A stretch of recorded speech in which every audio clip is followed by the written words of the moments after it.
Este año está como nunca uno se había imaginado.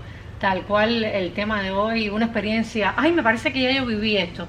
Yo te aseguro que este año nadie lo ha vivido. Bueno, quién sabe. Recuerda, Novoa, no tienes que dar al final para Suscribirte al canal. Bienvenidos todos a las cosas de Ingrid Lucía. Ayer alguien me hablaba de eso, que me decía, una gente muy íntima me decía, pero es que siento que esto me ha vuelto a pasar y me ha vuelto a pasar y vuelvo a tener la misma experiencia. Justamente ayer hablábamos de eso. Y efectivamente hoy vamos a hablar de un tema que lo hemos tocado indirectamente en otros programas, que es el déjà vu. El déjà vu. El déjà vu. Déjà vu. Eso es un problema a veces cuando hablas con la gente, porque es una palabra en otro idioma. Sí. Entonces a veces cuando uno no la pronuncia parece que está diciendo, parece no, está diciendo otra cosa.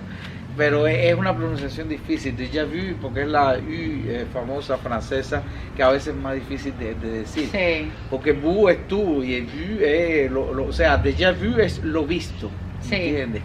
Y a veces uno dice, bueno, ¿cuál es el origen de esto? Porque se dice en francés.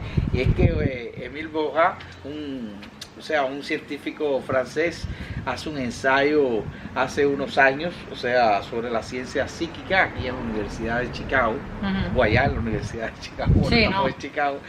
Y es la primera vez que estudia este fenómeno, aunque esto ha tenido muchos antecedentes, o sea, había sido seguido, estudiado, lo que no quizás con este rigor científico, por muchos intelectuales en diferentes épocas.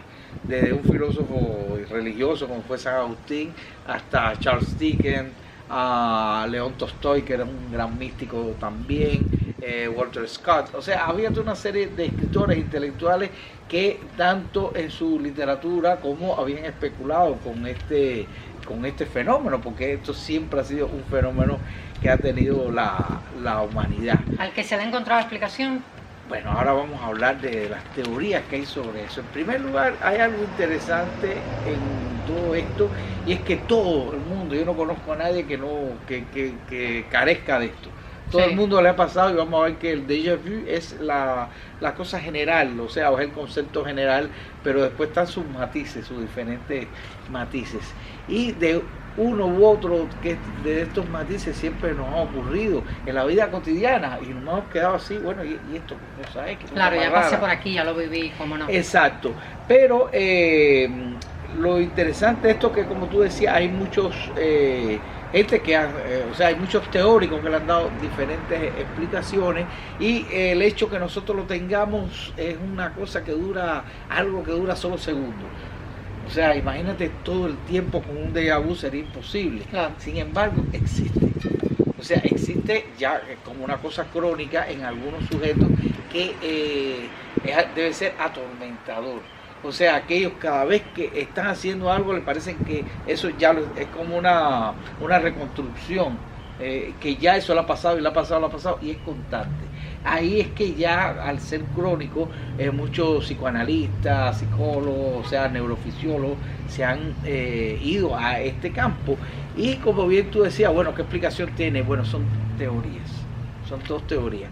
Por ejemplo, los psicoanalistas piensan que son recurrencias de fantasías, de sueños que pueden estar en el subconsciente y salir a la hora de estar consciente.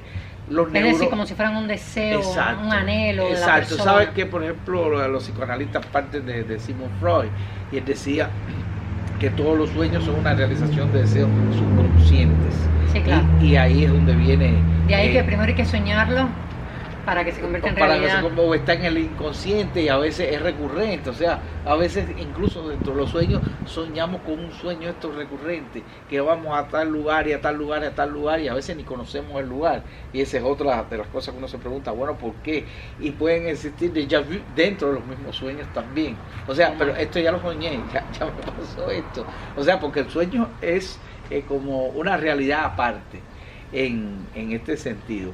Ahora, ellos, ¿qué hablan los neurólogos y los fisiólogos? Bueno, muchos piensan que es una alteración de la memoria, otros piensan, o sea, que es una alteración de la percepción, que podemos tener, o sea, que es algo anómalo en este sentido, tanto en la percepción como, ¿sabes? Está la memoria a corto plazo, a largo plazo, exacto, y esto puede ser un problema, la memoria a corto plazo. Pero no hay nada definitivo en este caso. Por su parte, hay otra ciencia que muchos consideran pseudociencia. Yo sí creo que han hecho estudios muy interesantes, que es la parapsicología, lo que está más allá de la psicología. La parapsicología estudia qué pasa, todos estos fenómenos que estudian normalmente los espiritistas, etcétera. Y entonces, como la telequinesia, la telepatía, los fenómenos extrasensoriales, sí, todo lo sobrenatural, todo lo sobrenatural, tratando de darle una explicación, cosa que es realmente muy difícil. Y entonces ellos sí han entrado en este campo, lo han asociado con percepciones extrasensoriales que puede tener la propia persona. Pero hay otro conocimiento, quizás no con las normas establecidas en la ciencia, pero tan valedero como otro cualquiera, que por ejemplo todas estas filosofías de Oriente, ellos siempre tienen presente la reencarnación, es decir, hemos tenido vidas anteriores y en esta vida que estamos aquí, pues recordamos vidas pasadas. Sí. ¿Y qué pasa? Que la interacción con toda una serie de individuos a veces nos despierta esto, de dónde yo conozco a esta persona. Sí, en otra ocasión hablábamos de la astrología kármica. Ahí vamos a tocar también.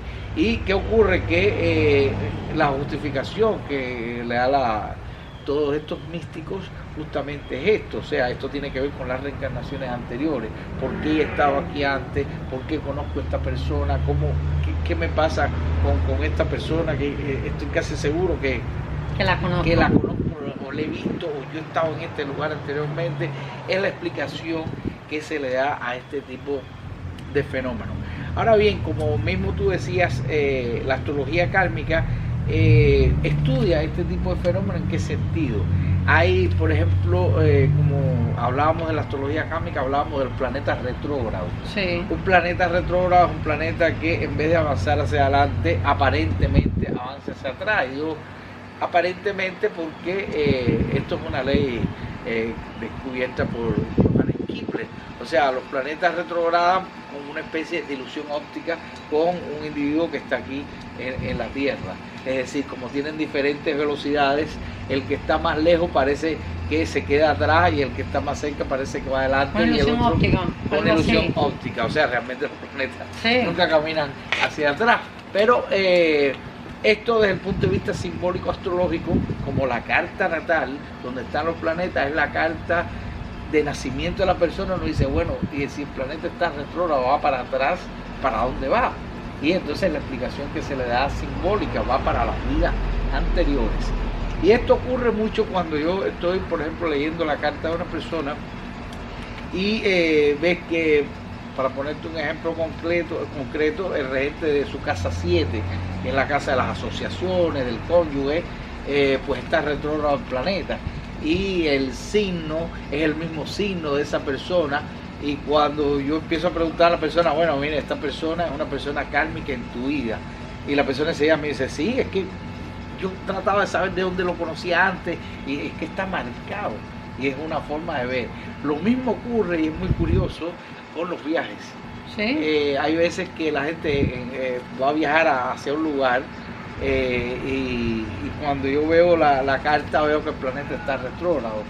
Le digo, bueno, cuando regrese del viaje tú me dices qué te pareció el viaje, y yo me río, ¿no? Porque va a haber, no quiero sugestionarte, pero va a haber momentos en donde ya tú te vas a dar cuenta que ya tú estuviste en ese lugar, vas a reconocer ese lugar, y es interesantísimo. Oh my God. Porque, o sea, cuando el planeta está retrógrado, dice, la persona viaja o está en un lugar. Esto tiene que ver con la casa 4, por ejemplo, que es la patria de uno, o con la casa 9, que son los viajes, o con la casa 12, que es el exilio. Y entonces las personas van a lugares porque les toca por karma. Y ahí es que se expresa es una de las explicaciones que encontramos para el del déjà vu. Ahora, como te decía al principio, el déjà vu tiene muchas matices, porque cuando uno habla de déjà vu o lo ya visto, es el concepto general del fenómeno. Sí. Pero por ejemplo, este mismo personaje, Émile Cioran, hizo toda una serie de exquisiteces con esto, o sea, de él desglosando cada una de estas formas de déjà vu. Por ejemplo, estaba este que estamos hablando ahora mismo, de ya visité, o sea, lo ya visitado, lo ya que estuve en ese ya lugar. Lo viví, sí. Ya, pues, sí, pero claro, que en un lugar específico, o sea, en un espacio concreto. Está el jamais vu, que es lo nunca visto, y es esa sensación a veces que tenemos que, ay, yo conozco esto, pero me entra la duda, y es una sensación muy rara, uno no lo sabe explicar. Está el presque vu, que es lo casi visto, es la frase clásica que nosotros decimos, oye, lo tengo en la punta de la pero no lengua. sale. Ya, Y esto ocurre muchas veces. muchísimo. El déjà senti, que es lo ya sentido, que esto es también muy curioso, porque esto es lo que es el presentimiento de esta sensación, ya la tuve antes. Sí. Puede ser, o sea, sensorial, por supuesto, de una comida, de un olor, de algo que nos lleve a esto. Y hay una cosa curiosa también en este déjà senti, que es, por ejemplo, en los epilépticos. Se dice que es esos ataques que le dan a ellos, es la unión a veces de toda esa zona callosa, o sea, que une o Sí. interconecta a los dos hemisferios cerebrales. Y entonces eso es un estudio también que se está haciendo, porque muchos epilépticos antes de tener ese clima, ¿no? El ataque epiléptico que le llaman, es como si tuvieran ese sentimiento también. Entonces se estudia también que es una conexión en este sistema calloso. Pero, como te decía al principio, todo esto son teorías que existen al respecto, o sea, no hay nada en conclusión, pero sí es un fenómeno que se puede estudiar casi todas estas cosas de distintos puntos de vista, y verlo como una cosa normal, o sea, no, sí, no hay que asustarnos. Yo me asustaría si fuera crónico, porque imagínate que no, yo vi un documental sobre un niño que le pasaba eso, que ya era adulto, y era constantemente, toda su vida así, sabía todo lo que le había pasado. Tedioso. Porque es como si se adelantara, en este caso, a lo que iba a acontecer. Entonces ya lo veía todo, él lo sabía todo. No tiene la oportunidad de disfrutar realmente lo que está pasando al final del día. Exactamente, porque, sí, bueno, no sé cómo pueda funcionar esa mente después de tantos años. Sí. Con Me imagino que ese sea como perenne. mismo dicen los espiritistas, ya están adaptados y saben controlarlo. Exacto. Porque si no, no puede vivir. No, es que es todo el tiempo ahí para ellos normal ya, en ese sentido. Sí. Gracias, Novoa, sobre déjà vu. Novoa, hablas bien el francés. Yo nada más quise decir oui. No, para nada, eso tuve que practicarlo muchas veces porque es una pronunciación difícil, sí, y me tuve que asesorar.